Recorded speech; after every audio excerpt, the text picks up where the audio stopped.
Okay guys, welcome to another tutorial on using the canvas in HTML. And in this one again, I have an index file and I have a canvas.js file. Okay.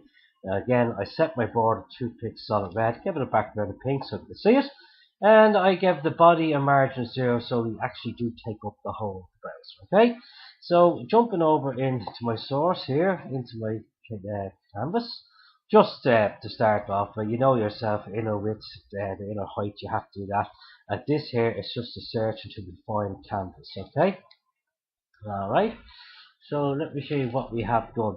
I've made a variable called a can, and again, it's easy to get context 2D, because it's only 2D we're working on. So I draw a rectangle, and I gave it this size and shape. But that's done, that's finished. Now, the other thing I wanted to show you here was we can actually write onto the screen. Okay, so we get this can.fill style and I call it yellow.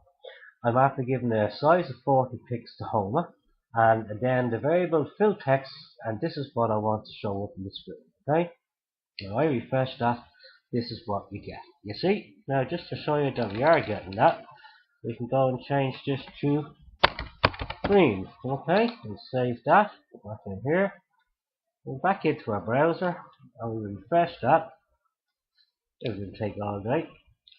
And there you go, green. Okay guys, so again, just have a quick look at this one yourselves. Go into your folder, and this is how you're going to be able to start putting a bit of writing in your systems, you know, on your team. You can have a look at that and go through it. Alright, thanks for joining me guys. See you again. Take care. Bye bye.